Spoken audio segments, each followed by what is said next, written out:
اس دنیائے آب و گل میں پروردگار عالم عز و جل نے کم و بیش 1,24,000 انبیاء و رسل انسانیت کی فلاح و بہبود اور ان کی رشد و ہدایت کے لیے مبعوث فرمائے۔ جتنے بھی انبیاء و رسل آئے تمام کو نبوت و رسالت ہمارے پیارے آقا و مولا احمد مجتبیٰ محمد مصطفیٰ صلی اللہ تعالی علیہ وآلہ واصحابہ وبارک وسلم کے صدقے میں ملی ہے۔ تمام انبیاء و رسول کی نبوت و رسالت بھی حضور کا صدقہ ہے، اور ان کو جتنے معجزات اور کمالات عطا ہوئے وہ بھی میرے آقا صلی اللہ علیہ وسلم کے نور پاک کے پرتاؤ کا صدقہ ہیں۔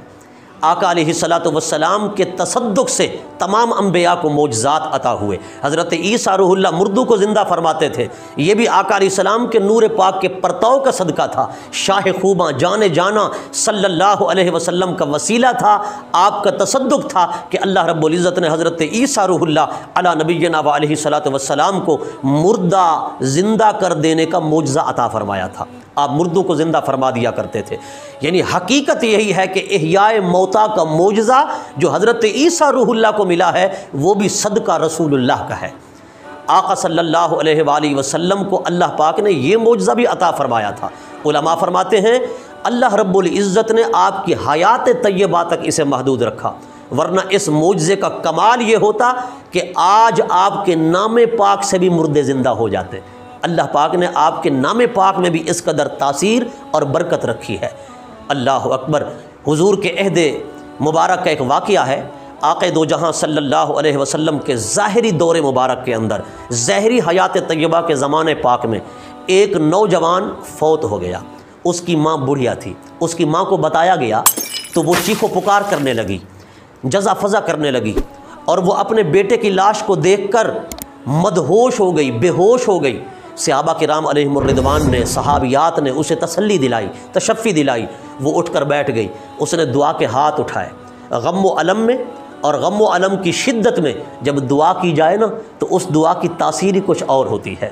پھر اس دعا کے اندر جب وسیلہ مصطفیٰ آ جائے، حبیب خدا کا صدقہ پیش کر دیا جائے، تو پھر اس دعا کی قبولیت اور مستجاب ہونے کی شان ہی کچھ نرالی ہوتی ہے۔ اس خاتون نے، بڑھیا نے دعا کے اندر یہ کہا کہ یا اللہ، میں نے تیری طرف اور تیرے حبیب پاک صلی اللہ علیہ وسلم کی طرف ہجرت کی ہے، اور میں نے اس نیت سے ہجرت کی کہ تو میری مدد فرمائے گا، ہر مشکل دور فرمائے گا، ہر مشکل کے اندر میری مدد و نصرت کرے گا۔ میرا جوان بیٹا فوت ہو گیا ہے، یا اللہ تجھے تیرے حبیب پاک کا صدقہ اور وسیلہ پیش کرتی ہوں، میرا واحد سہارا ہے، اسے زندہ فرما دے۔ بس دعا کی، دعا کے بعد اس مردے کے چہرے سے کپڑا ہٹایا تو وہ زندہ ہو کر دیکھنے لگا اور اٹھ کر کھڑا ہو گیا۔ صحابہ کہتے ہیں خدا کی قسم ہم نے اپنی نگاہوں سے دیکھا کہ اس بڑھیا کے دعا کرنے کی وجہ سے اور اس دعا کے اندر نبی پاک کا وسیلہ پیش کرنے کی برکت سے اللہ پاک نے مردے کو زندہ کر دیا۔ وہ اٹھ کر بیٹھ گیا، ہمارے ساتھ باتیں کی اور ہمارے ساتھ اس نے کھانا کھایا اور زندگی گزاری۔ پھر وہ اس دنیا سے تبھی موت لے کر رخصت ہوا۔